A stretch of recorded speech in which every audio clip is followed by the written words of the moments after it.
أعوذ بالله السميع العليم من الشيطان الرجيم من همزه ونفخه ونفثه بسم الله الرحمن الرحيم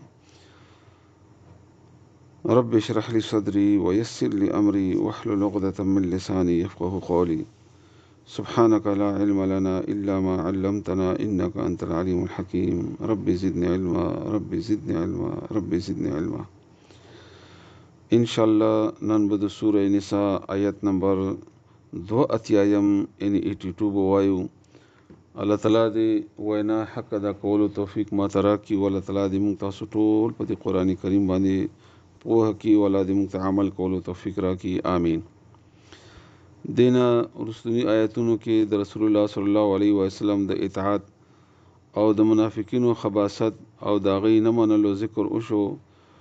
اوس الله تعالی د منافقینو هغه بنیادی کیفیت او وجه بیانوي چې دوی په دې رسول الله صلی الله علیه وسلم اطاعت ولې نه کوي یا دوی په قرآن کریم باندې اعتماد ولې نه کوي. نو الله فرمایي چې اصل کې دوی په قرآن کریم باندې تدبر نه کوي، سوچ نه کوي، د دې معنا، د دې تعلیم، د دې مطالب وغیرہ دا ګوري نه. او قرآن کریم زیات نه زیات چې وایي نو صرف په خولې باندې بیان کوي، تلاوت کوي. او دا چې کله قرآن کریم باندې بنده تدبر، غور او فکر او سوچ نه کوي نو بیا انسان په قرآن کریم باندې پوهیږي نه، پوهېدلی نشي. نو چې نه پوهیږي بیا په قرآن کریم کې هغه ته شکوک او شبهات ملاویږي او شک کوي به، او بیا اعتماد نه پیدا کیږي، ایمان نه پیدا کیږي.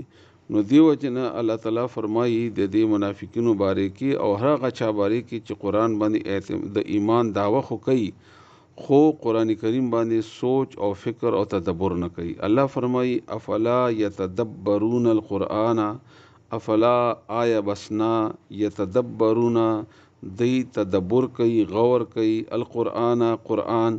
نو معنا داسې شو چې افلا یتدبرون القرآن، آیا دوی په قرآن کریم باندې تدبر نه کوي، سوچ او غور نه کوي، فکر نه کوي.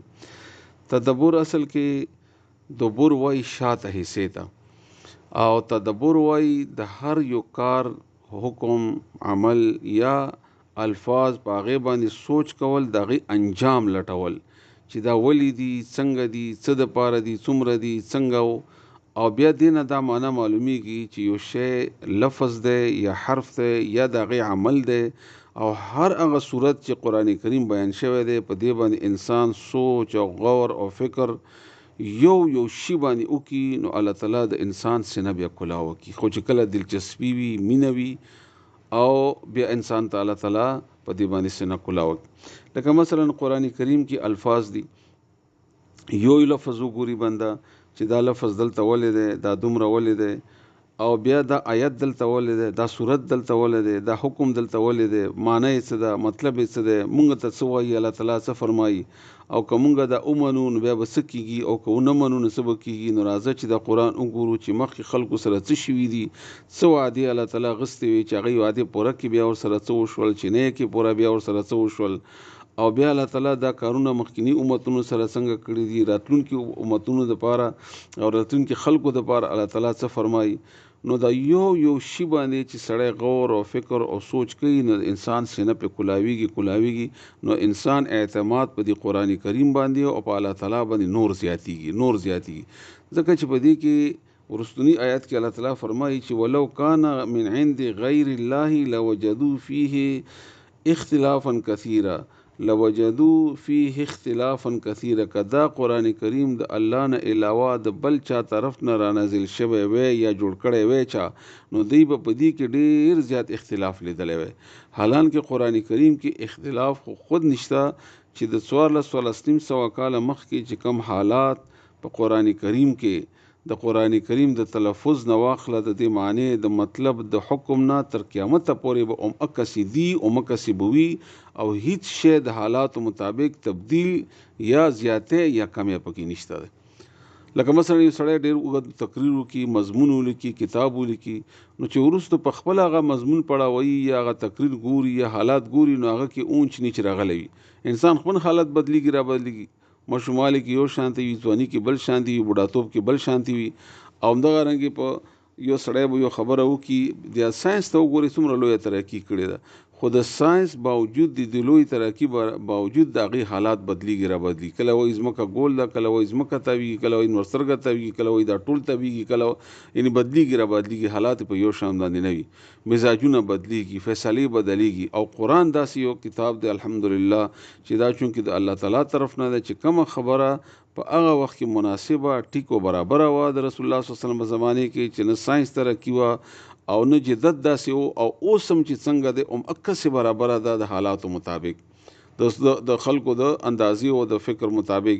څنګه چې څوک ژوند تیرول غواړي، که یو سړی فقیر دی نو دا قرآن کریم د فقیرانو کتاب دی، که یو سړی امیر دی نو دا د امیرانو کتاب دی، که یو سړی حاکم دی نو دا د حاکمانو کتاب دی، که یو سړی غلام دی دا د غلامانو کتاب دی، که یو سړی تاجر دی دا د تاجرانو کتاب دی، که یو سړی مجاهد دی نو قرآن کریم جهاد ښیي، که یو سړی دعوت ورکوي صرف د قرآن کریم دعوت الله ښیي.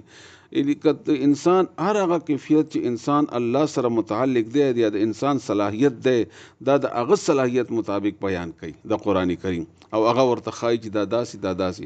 خو کمال په قرآن کریم کې دا دی چې دا د انسانیت هر پهلو بیانوي، او هر پهلوی په هر حالت باندې په هر موسم کې په هر وخت کې دا برابر دی د انسان سره، فرق پکې نه راځي، فرق پکې نه راځي. لکه مثلا الله تعالی په قرآن کریم کې د ذکر کړی دی د اسمانونو همغسې دي، د وختونو همغسې دي، د ټایمونو همغسې دي، مرسترګه ده او ستوري دي او سپوږمۍ دي، هیڅ فرق پکې نشته، نه د هغې په تلو کې، نه د هغې په وزنونو کې، نه د هغې په سفرونو کې، نه د هغې په وختونو کې، هیڅ فرق پکې نه دی راغلی. اوښ باره کې الله تعالی فرمایي افلا ینظرون الی الابل کیف خلقت. دی اوښ ته نه ګوري چې ما څنګه پیدا کړی دی. نو په هغه وخت کې که د هغو خلکو د اوښ ساتنه او د اوښ باندې پوهېدل وو، او هغوی چې څومره پوهېدل، اوسه پورې په اوښ باندې تحقیقات او ساینس او غیره د هغوی شکل او صورت نه واخله، د هغوی مزل، د هغوی یعنی د اوښ کې چې کوم حکمتونه الله تعالی اچولي دي، د هغوی چې کوم کمالات دي، د هغوی چې کوم ضروریات دي، همغسې دي څنګه چې په هغه وخت کې وو. مزید ترقی به ساينس کوي او د قرآن کریم د آیات به همغسې نوی او تازه به وي څنګه چې په 1400 کاله مخکې هغه تازه و. چې اوښ ته وګورئ چې د الله تعالی څنګه پیدا کړی دی، اسمانونو ته وګورئ چې الله څنګه پیدا کړي، ځمکې ته وګورئ چې الله څنګه پیدا کړي، اوبو ته وګورئ چې الله څنګه پیدا. اوبو ته تاسو وګورئ بار په قرآن کریم کې ذکر دی، اوسه پورې اوبو باندې نوي تحقیقات کیږي. ځمکې بوټو ته وګورئ، اوسه پورې نوي تحقیقات پکې کیږي، نوي میوې، نوي خبرې، او همغسې تازه دي څنګه چې وي قرآن کریم. او د قرآن کریم احکامات د الله تعالی په بنیاد باندې قومونو سره چې څنګه دي، څنګه الله وعده کړي دي، همغسې به کیږي. په هر حال دې باندې چې څومره انسان خبره کوي دومره اوږدېږي، او د انسان خبره بیا محدودې وي، انسان بیا پوهېدلی نه شي. خو چې قرآن کریم ته تاسو راشئ او یې ګورئ، بیا انسان پوهېږي په دې باندې چې څومره بیا سړی سوچ کوي، سینه کولاویږي، او دومره نوي خبرې په قرآن کریم کې. نو الله فرمایي چې دی اصل کې په قرآن باندې تدبر نه کوي.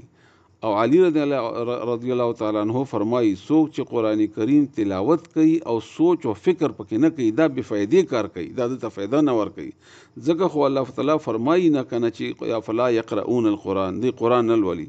د خوارجو باره کې الله تعالی رسول الله صلی الله علیه وسلم فرمایي چې قرآن کریم به تاسو نه ښه لولي، قرآن کریم به د دې دماغونه لاندې سینو ته کوزیږي نه. او بیا هم دغه رنګ د رسول الله صلی الله علیه وسلم یو حدیث ته د قاریانو باره کې چې قاریان به ډېرې تلاوت به کوي، خو د قاریان به د خپله د قرآن کریم د تلاوت هی به هغوی دپاره د فایدې په ځای باندې نقصان باعث وي. هغه ولې؟ ځکه چې هغوی په قرآن باندې تدبر نه کوي، سوچ نه کوي، لولي ډېر ښایسته. او د خوارجو صفت رسول الله صلی الله علیه وسلم بیان کړی، دومره ښایسته لولي چې تاسو نه به ښه لولي، خو تدبر او غور به پکې نه کوي، او بس صرف د یون کې کتاب به جوړ شي، د تلاوت کتاب وي، لکه څنګه چې نن سبا قرآن کریم سره د عمل روان دی. نو الله فرمایي چې تاسو خپله سوچ پکې وکړئ که دا ولو او کچرې کانه وی من عند غیر الله، د الله نه علاوه د قرآن کریم لوجدون، خامخا به دوی موندلی فيه په دې قرآن کریم کې اختلاف کثیره، ډېر زیات.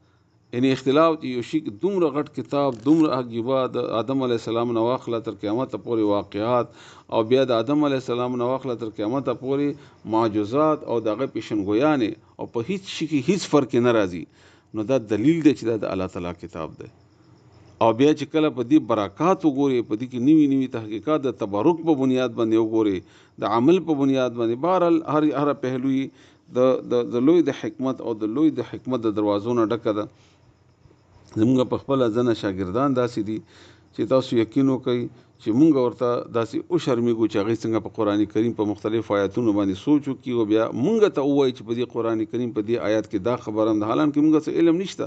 خو بهرحال هغه شاګرد خو انسان دپاره داسې وي چې یاره دې خو ما نه زده کړی دی، هغې باوجود چې هغې دومره مخکې پکې لاړ شي. تاسو عالمانو ته وګورئ مختلف، مونږ خو خیر طالب علمان یو، شاګردان یو، دومره پوهېږو چې څومره تاسو ته ښایو، خو هغې تاسو وګورئ مخکینی علماء کرام وګورئ، دې ته تاسو ګورئ مزید. الحمدلله دا د الله تعالی کتاب دی، په دې کې خوند دی او په دې کې ډېر علم دی او د علم هغه منبع او جړه قرآن کریم د هر یو.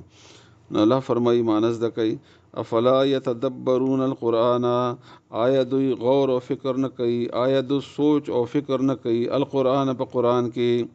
دا آیت داسې عجیبه آیت دی چې دې باندې انسان څومره خبرې وکړي دا بیا انسان د تشنکي او تنده پاتې کېږي، ځکه چې دا د قرآن د تدبر سره تعلق دی او قرآن تدبر دا په زموږ د انساني علم او د انساني په هغه کې راتلی نشي کېږي نه، خو د خپل وس مطابق به انسان کوي هغومره بیا پوهېږي. نو الله تعالی دی مونږ ته او تاسو ته د الله تعالی د سینې کولاوي کې چې تاسو ته د علم دغه دریابونو دروازې داسې را کولاو شي، بیا به تاسو ته د آیات په اندازې باندې پوهېږئ ان شاء الله. الله دې همداسې وکړي.